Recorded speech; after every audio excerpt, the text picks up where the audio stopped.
Generational turnaround, we're on the scene. Interviewing the wrong lead, convicted so keen that God knows, making choices astray. Preventing them from walking a dangerous way. The numbers of the youth, staggering it seems. Their belief in any means, even extreme. But we call upon God as our first reaction. Offering an alternative, a divine attraction. Special disappear, hoping where they aspire. To detour them to show a path is higher. A profitable outcome, pleasing to God's sight. Benefiting the 99%, shining a godly light. Generational turnaround, open doors wide for more people to thrive. No one left behind, seeking truth, unraveling the wild. Hello, hello, hello, everyone. Welcome to Generational Turnaround Podcast, where we seek the truth and then we bring you the proof. And the proof comes from the guests that I invite because they are professional in their fields. And today, I'm so excited to have the Dutch mentor, Walter. And Walter, I'm not gonna waste a whole lot of time because I don't like to waste a lot of time. These are my guest time. So I'm gonna bring him up here. Okay, hold on. Wait a minute. Walter, I did not want to mess up your last name as you seen, so I stuck with the Dutch mentor and Perfect. Walter. Now, let me say a little prayer for us, Walter. I always Sure. like to pray us in. Okay, on this, dear Heavenly Father, on this Juneteenth, we gathered in gratitude for freedom and resilience of those who fought for justice. May we honor their legacy by striving for these equality and for unity, Father, for justice.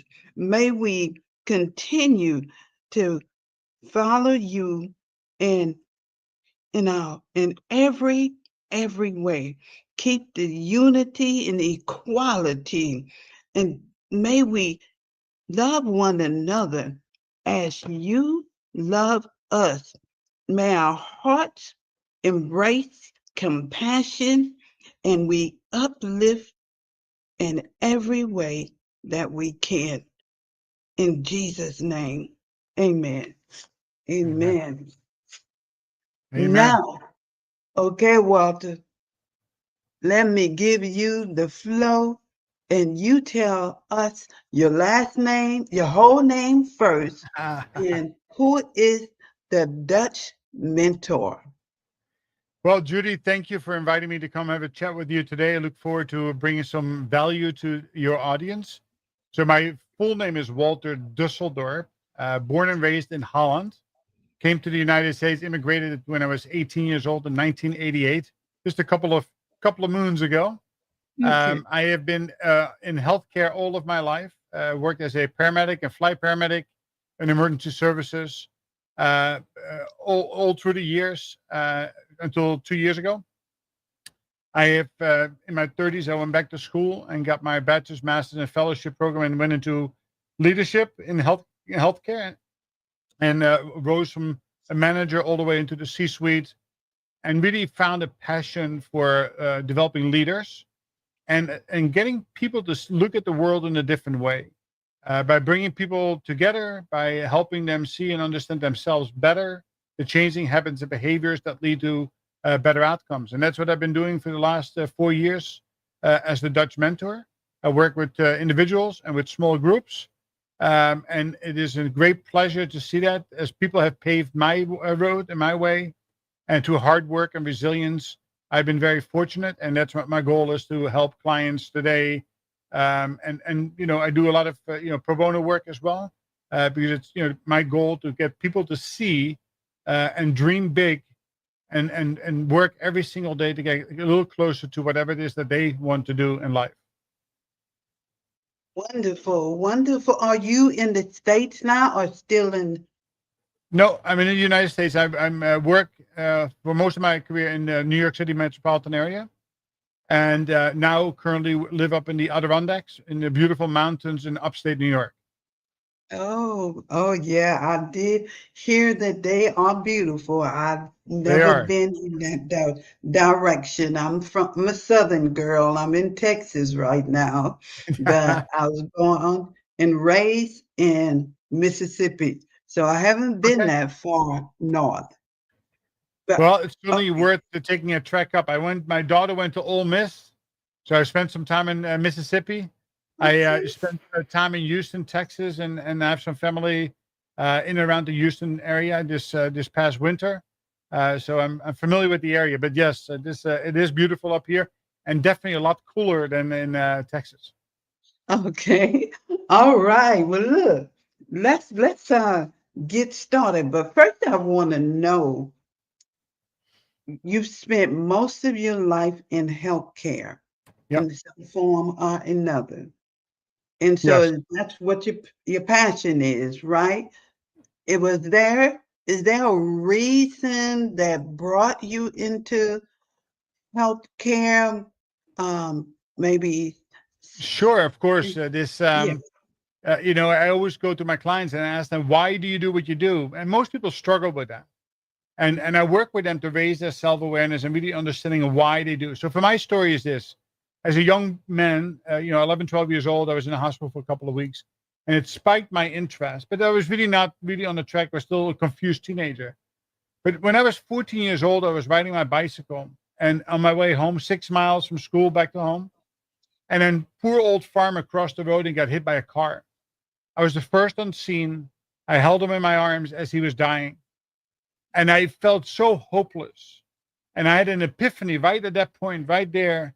I said, I'm going to dedicate the rest of my life in helping others. I never want to be in a position of not knowing what to do if somebody is sick or injured or dying or birthing. And from that day forward, every step I have taken has been related to either taking care of patients or leading people who take care of patients. Even today, most of my work is done in the healthcare, although what I do is agnostic to industry. So I work with people from across different industries. But most of my clients are doctors and nurses, administrators, and I feel greatly, passionate about the fact that if I can find and help them see the light and bring the best out of them, they can have a great impact on patients. So it's still very much related in taking care of patients. That's beautiful. And that's one of when my kids was growing up, my fear was not knowing CPR, not knowing what to do if something happened to them at home while Hmm. me and them. And that's got to be a lot of people's fear, Yeah. but they don't take that next step and don't even go and learn CPR or anything Right. like that. Yeah.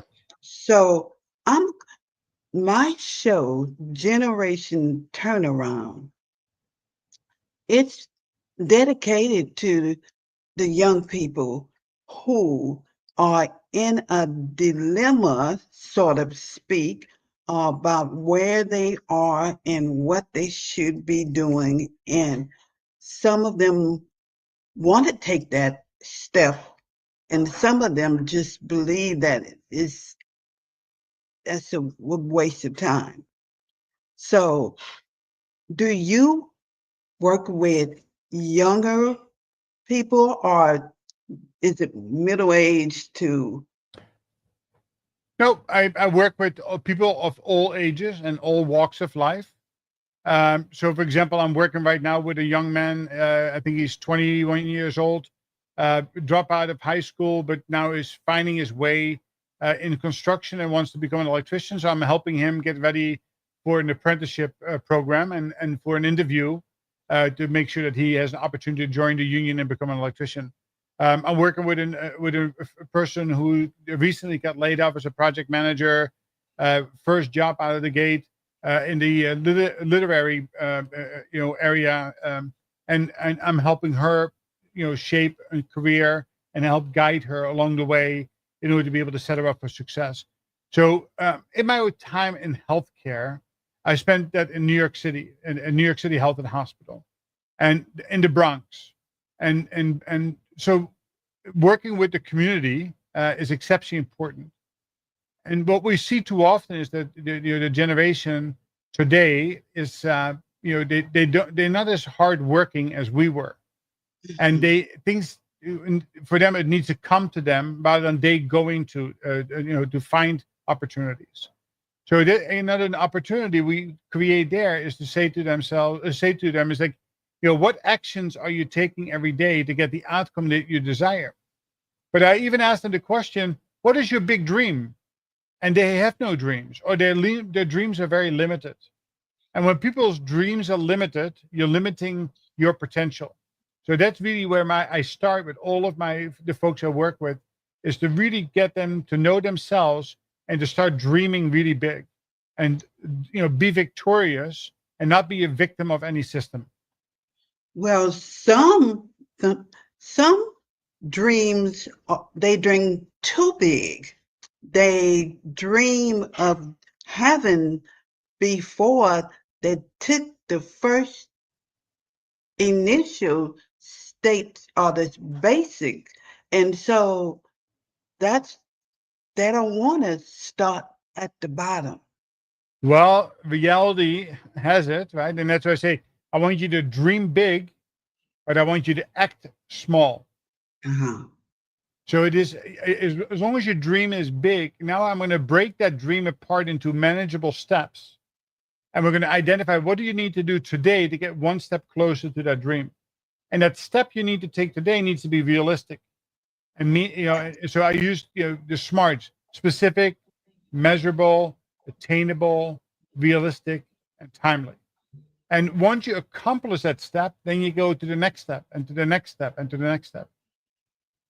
Yeah. Listen, all these kids want to come out of school or coming out of college, and they all want to make $100,000 a year. But that's not the reality, right? It is that we need to keep them grounded.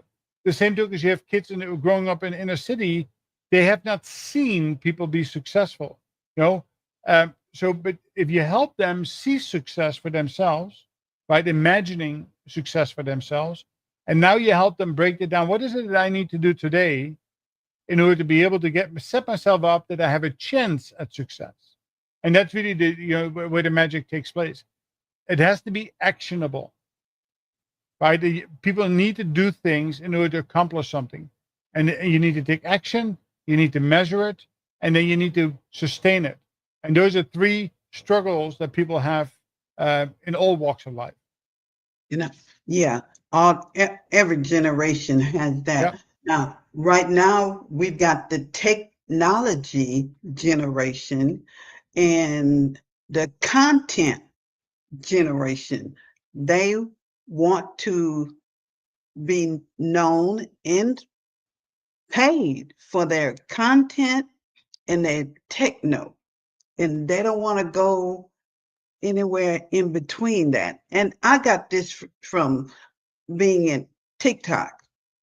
The ones that I talk to are betting on their content and their technology. What would you tell these young people just coming out of high school, but maybe took a year off from going anywhere, and right now they're working, they're making so much money on their content? Well, first I want to give everybody a dose of realism, right? So take, for example, baseball or basketball.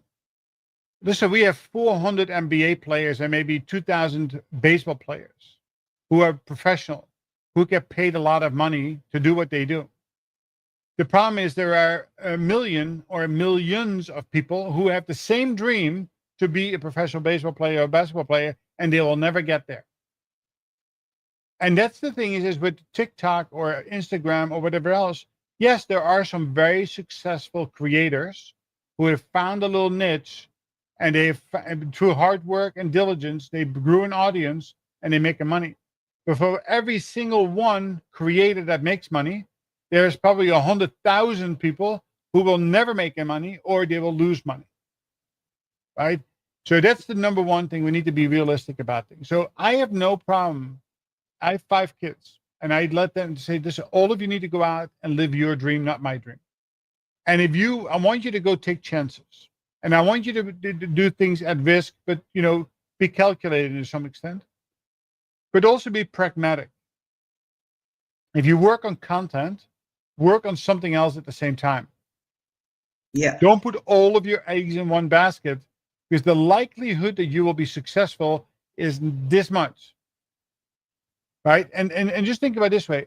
I'm a passionate aviator. I love flying airplanes and helicopters. I created an Instagram page, and somehow it blew up at over 152,000 followers, which is in the top 1% of content creators. And overnight, somebody complained, and Instagram locked out the account, and I had nothing. So think about it. If I had all my eggs in one basket, overnight, some robot thought that I was doing the wrong thing, took me out, turned my system off. I have nowhere to go to complain. I did file complaints and asked for the channel back. Well, good luck. So you cannot rely on something that comes with very little certainty. So that's the message number one. Message number two is that we need to make sure that the things that we want out of life are realistic. Right? It is the sadness is that we are surrounded by people and things that cost a tremendous amount of fancy cars and fancy shoes and fancy clothes. Well, listen, when I came out of high school and I was making, $5 an hour, I couldn't afford a pair of $360 sneakers. Yeah. Right? And if I would have gone to my father to tell him to buy me $360 worth of sneakers, he probably would have taken a 2x4 and given me a spanking. So remember never to ask that question again. Right? It is so.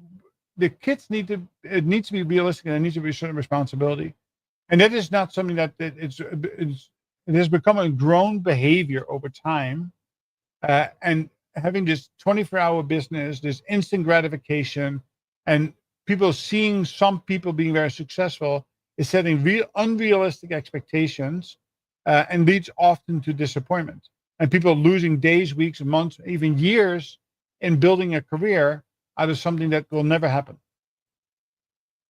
So what you're saying is it's okay to dream. Don't stop your dreams, but live in reality. And correct. Yeah. So I'm going to ask a few of these questions. Empowering generations. Okay. How do you envision AI playing a role in the empowering young people and patience in your line of, and I'm just saying that because AI is everywhere. Is this a challenge for you when you're working with someone and they bring up AI, or is AI part of your curriculum? No, AI has to be part of my curriculum. There's not a choice. AI is here. AI is here to stay, and we're going to become more reliant. So what we need to do is learn how to interact with AI. So again, an interesting study came out yesterday that MRI scans are showing that we are essentially speaking eroding our brains by using AI. In other words, having somebody else do the work for us. In other words, we're not challenging our brain enough to be able to have the high cognitive status and build our intellect, so to speak, right? So it is a double-edged sword, so we have to be mindful about that. But I would tell every kid today, all people of all ages, you have to know and understand AI. You have to start using it on a daily basis. If I'm coming into the workforce today, listen, AI is going to generate a lot of jobs in the future. I would study that up. I would go on to LinkedIn and take free classes. Go Google AI classes online. There's so much free stuff out there, but at least make the effort to learn about it. And how can I be part of the AI generation? How can I, integrate it into my daily life while still living my own life, not in life in alternate reality? And that's going to be the biggest, obstacle for us to really understand. My generation, right? I'm 55. I grew up with the first Commodore 64, the first computer, which we were barely able to program to say, "Hi, how are you?" Right? We had online module of service from AT&T, or on video on tape, with beeping sounds in order to get an internet connection. Well, the people who are born today are literally surrounded by AI and technology and digitalization of their entire environment. It's part of who they are. It's an extension of their fingers. Right. But still, we need to learn how to utilize that in order to live our best lives. And that's really what I encourage people to do today, is that if you're going to go to an interview, you can literally sit with Grok and have a conversation and say, "Hey, listen, pretend we are in an interview. Can you, for a position A, B, C, and D, oh, by the way, I've uploaded the job description. Can you prepare me for this interview?" And Grok, the interactive assistant, will talk to you for hours on end and ask you questions and help you get ready for that. But people don't know Yeah. this, right? So we have to learn how to utilize AI today without becoming too dependent on it. But we do need to integrate it into everything that we do. You know what I like about it, and because I am an author. Well, I have been working with it for long enough for it to know my Yeah, likes, yeah, how I think. It knows what my what's the word, style. It knows my style, yeah. and so it helps me think of things that I would use normally, but I might be having a minute where my mind is just full on something else, and it would say what I would have said if I was thinking properly. Yeah. No, That AI is a generative. It is generative. The more information you put into it, the better yes. it understands you, and it Mhm. can help you articulate. It almost sounds like you, right? And Yeah, and that is really the key to it. Um, People think that in the years to come, that AI can start reasoning beyond what we can reason about. That's a little scary to me, because that could yeah, lead to bad outcomes as well. But I think that learning, old generation, especially new or young generation, the 18, 19, 20-year-olds, need to be engaged in this. If they don't, they will miss out. yeah. I love. Have you noticed that if you say please or thank you, and you talk it to it a certain way, it gives you a different perspective Mhm. on whatever Yeah, based on how you talk to it? yeah, Because it yeah, actually absolutely. can get confused if you get really mad and you just, talk to it in that Listen, way. it's computer learning, right? They learn to understand who you are over time, and they will respond accordingly, right? If you use poor language and foul language, they will not give you the same value back as if you use, prim and proper, and clearly articulate, ask clarifying questions. You get better information out of it. Let me move to the next one, bridging the gap. And that is something generational turnaround is about. In what ways can AI help bridge the generational divide, encouraging better communication and understanding between older and younger generation? I think we kind of covered that, don't you? Well, I'm going to add one thing to it. So, Okay. I think that the younger generation has become so dependent on telephones, and texting rather than talking. I think the older generation needs to remind the younger generation that yes, we want you to use technology, but don't lose the art of conversation. So the older generation needs to learn from the younger generation how to utilize technologies so they don't fall behind. But at the same time, the older generation must have communication and conversation with the younger generation about how to build partnerships, how to build relationships, how to articulate and communicate effectively. Because the one thing is these mediums of AI, the mediums of texting and email, it loses emotions. right? And in order to get the best Yes. out of people, people want to know, A, that they're safe, and two, that somebody cares for them. Well, I don't care how many texts you send or emails you send to me. I don't get those feelings out of either one of them, No. right? So that is the it's a bidirectional pathway that we need. The old needs to give to the young, and the young needs to give to the old, so we both can rise and become better, more efficient, smarter, make more money, and live better lives. Yes. Oh, you touch me right there, because that's what I tell my granddaughters. It's, yes, you can be fast and quick but it's not personal at all. Mm-hmm. If you email me, text me, text me. So, okay, AI in healthcare. What are some innovative application of AI in healthcare that can significantly improve patient outcomes and experiences for both young and older patients? So, from a diagnostic standpoint, the easy one to look at is radiology or pathology. So, we are good as human beings to look at things and diagnose things, but computers are just better at it. So, Mhm. AI has input from millions and millions and millions of images and results that has generated a thought process and be able to come with a diagnosis. Now, so AI is going to replace radiologists and pathologists for the most part, but you always still have a human being verifying the finding, right? Is there agreement, yes or no? That's one area on the clinical side. And we'll see it throughout medicine. And these are all good things as long as we still have a human check-in before we start treating the patient. At least that's my opinion.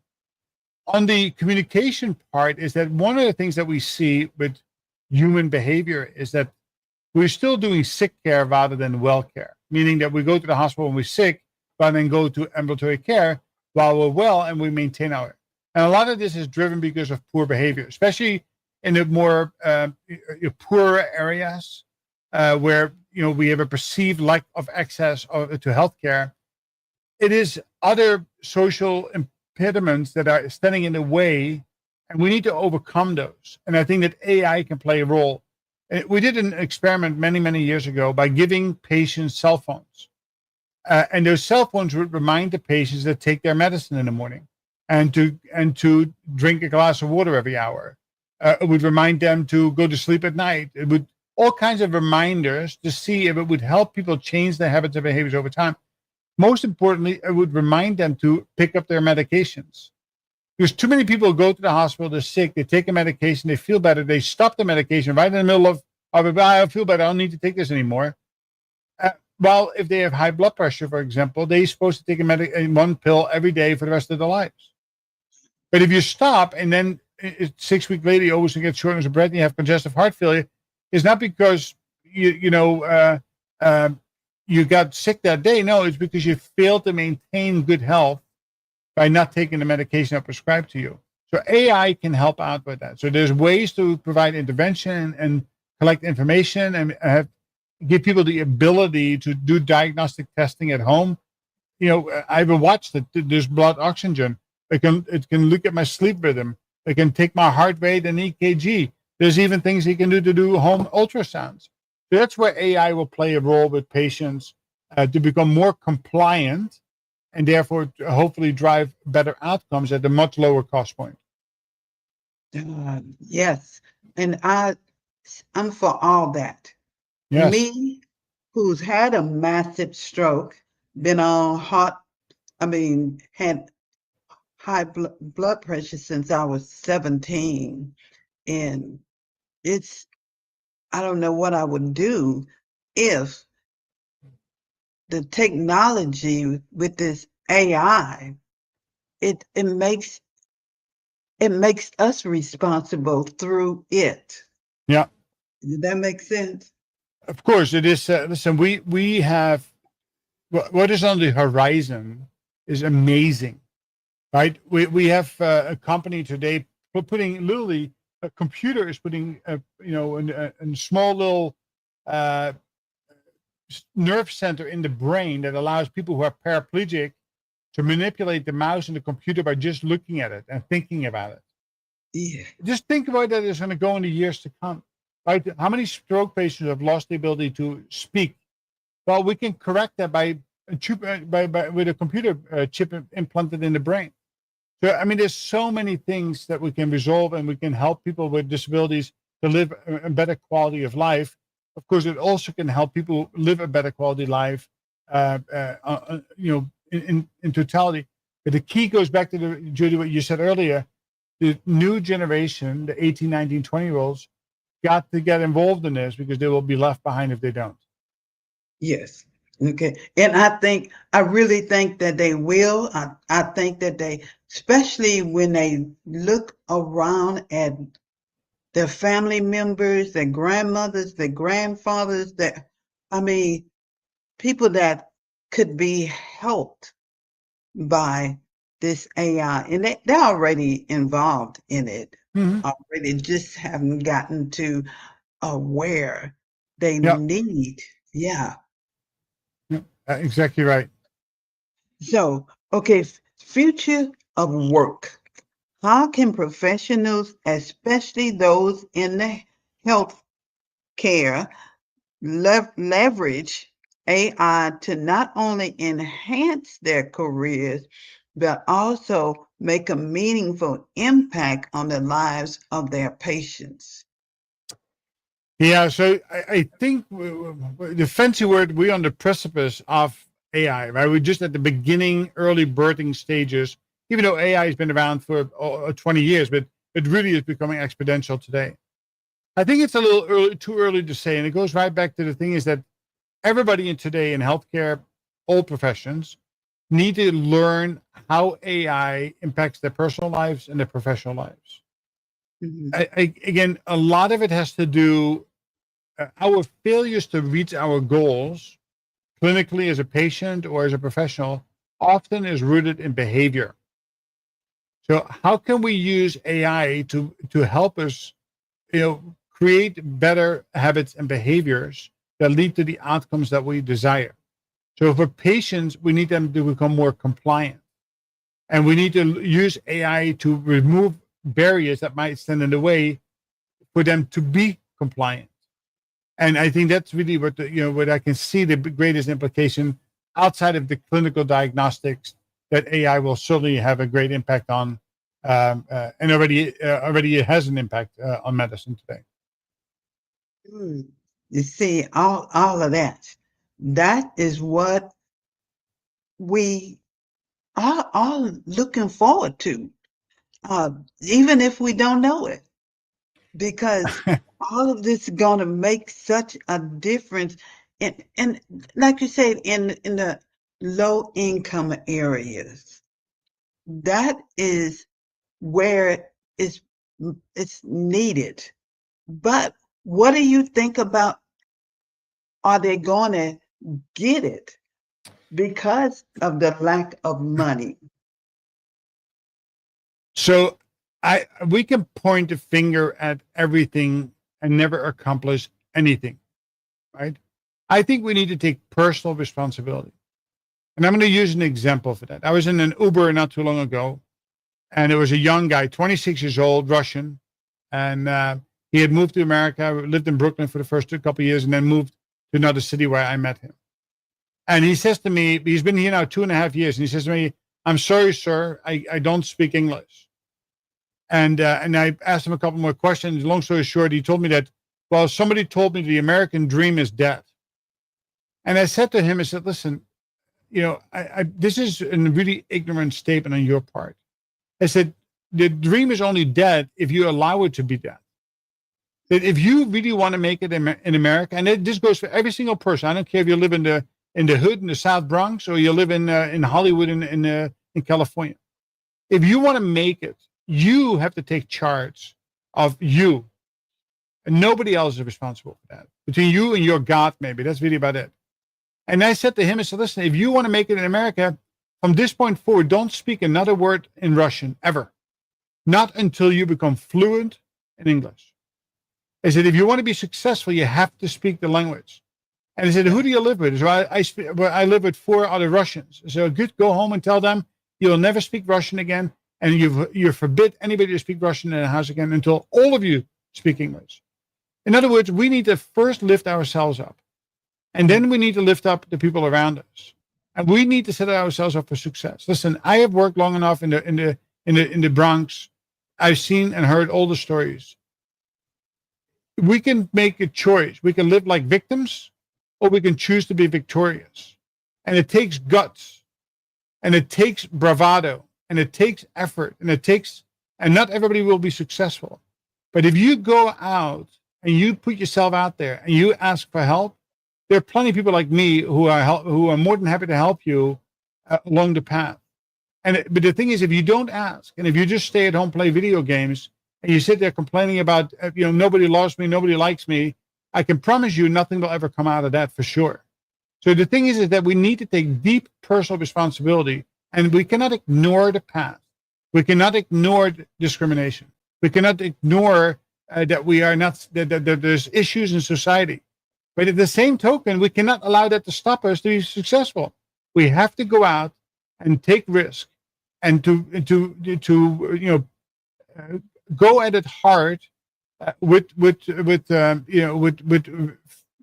fervor and fever and enthusiasm, because I've seen success stories, many success stories, of people who have done that, and I'll name him, Errol Alton, who is a great friend of mine.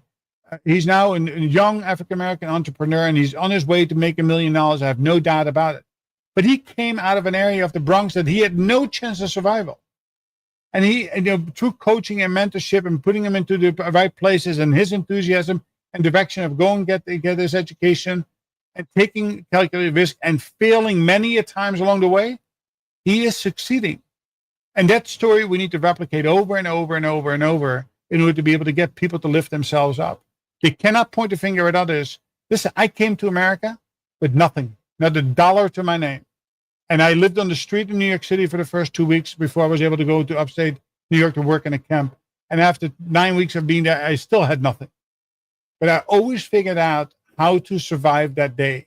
And from one day became 2 days, and put myself out there and learn the language and stuff like that. And I made it. Right? And I've done pretty well in life. We all can do that. No, well, let me tell you, I'm not gonna, I can't debate you on that, because I'm from the Mississippi, and Yeah. I've been through a whole lot to get to where I am right now.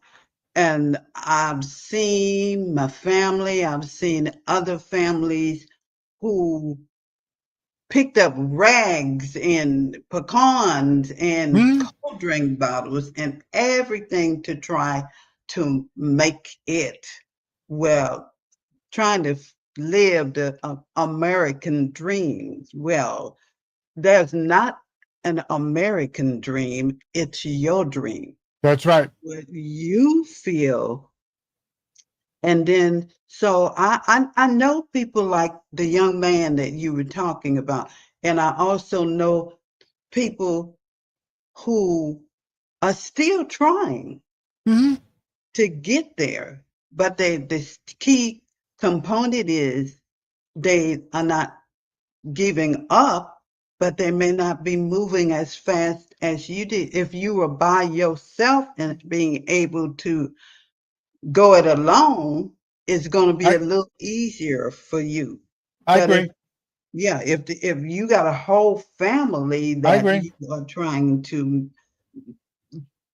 then you're talking about a whole nother ball game. This could be multi-generational to get lifted out of poverty into middle class, into whatever the dream can be. No question about that. But I believe that if every day you wake up and you put your best foot forward, and you expose yourself to people who can help you along that route, and you keep knocking on doors until the right one opens up for you, that people can create that. Sometimes it goes quickly.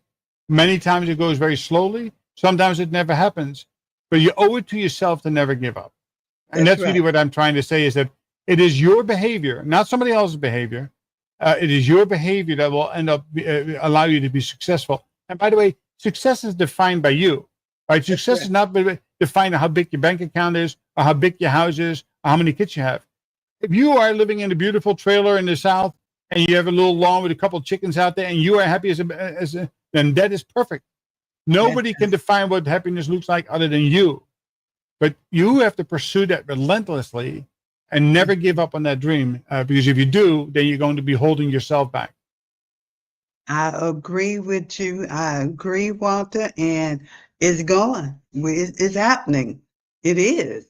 I mean, the media show you the very absolutely where it looks like it's not happening and everybody's living in poverty and that sells.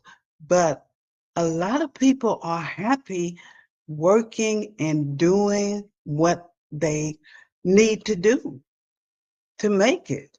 So that's America. Never America. never give up. Never Fight give up. every day like there's no tomorrow. And it is lead the way. Don't wait for somebody to come give you a handout, because that won't be there. If you get up every morning, you can be whatever you want to be. And don't give me a handout, but give me a hand. Well, That's listen, that's the it. story. Listen, don't feed me a fish. Teach me how to fish. That's it. Well, we are definitely okay. Now let me get back over here too. I went on your website and I saw the books. The books, not one, but not two, not three, but did you write all of those?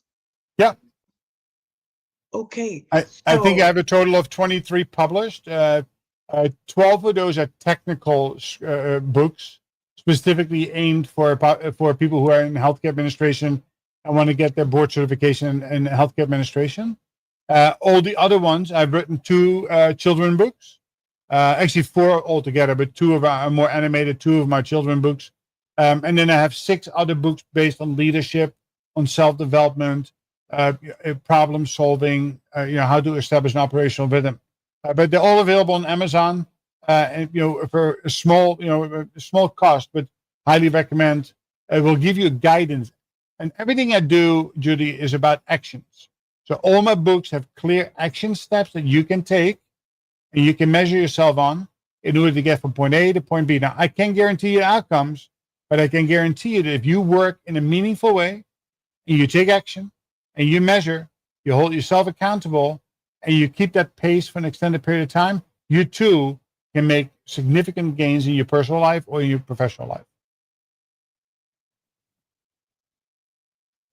now what is your title as far as the Dutch Mentor? That's your company. Yes. Okay, and it is a what type of company? So I provide a mentorship to emerging leaders in any industry. So I work with individuals and with small teams in order to be able to bring the best out of people and connect that to process, learning how to solve problems at root causes, and then how to set things into motion that delivers high performing teams or high performing outputs on a consistent, sustainable basis. And you are a speaker? I do public speaking. I teach at a local university. I write. I blog. I provide. Everybody can go to my LinkedIn profile and follow me there. You'll get little tidbits of information on a daily basis from which you can continue to learn and develop yourself. And then, of course, people can sign up for membership services where they have an opportunity to work with me on a one-to-one basis on a weekly coaching plan. And I believe in weekly 30 minutes as the best way to grow, develop, and set yourself up for success. Okay. Now, there was on Amazon. What is your newest book? So the newest book is called Operational Rhythm.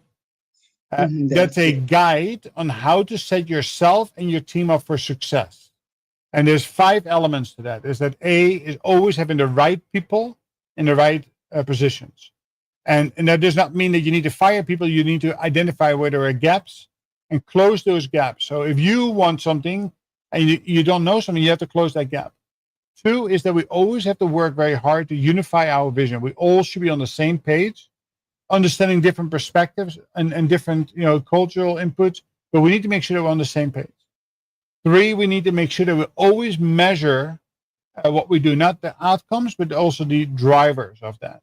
Making sure that we have a cadence of accountability on a daily and weekly basis. And the most important thing, if you don't take action, you can't expect results. Mhm. And that's what the book is about. It gives you case studies. It gives you step-by-step direction how to do this. And of course, if you want, you can be supported by myself or one of my mentors. So, workbooks. I call these it's like a guide, right? So Yeah. it's not a novel. It provides you background information, case studies on how this works, and then how to implement that with your team or for yourself, and so, to get you all the way from A to Z to build that operational rhythm that gives you the results you desire. So, are you the only coach or who's Most of the coaching I do, okay. but I have other mentors, physicians, administrators, nurses, who are also mentors in my program, and I use them on an as needed basis. So it's better that it's okay. You tell everybody how to get in touch with you. 2 ways. I would encourage you to follow me on LinkedIn, because that's how you get free information. And go to my website at thedutchmentor.com, just like it is under my name here. You can always book a free strategy call. So I'll be happy to talk to you about your career, your journey, for 30 minutes. And if you feel that we have a connection and we have an opportunity to collaborate, I'll give you some guidance on how you can get to the next step. And how long have you been doing this, Dutch? I've been doing this. Yeah, I started the company in 2012, and I've been full-time coaching, for the last 3 years since 2021, right after COVID. Now, I'm going to ask you this for my personal reason. How did you say, I'm going to be a coach? So first, I call myself a mentor, not a coach, because mentoring is coming from deep personal experience, and mentors help you with the skills, knowledge, and abilities you need to lead. I can be a coach. A coach is more strategic, more big picture, and you meet with them once a month, and they don't need to be out of your industry per se. I got started, of course, by running into a wall, not knowing what I should do as a new leader. And I had a great mentor, and then I had another great mentor, and then I had another great mentor. And that's how I learned that, one way of giving back to society is to mentor others.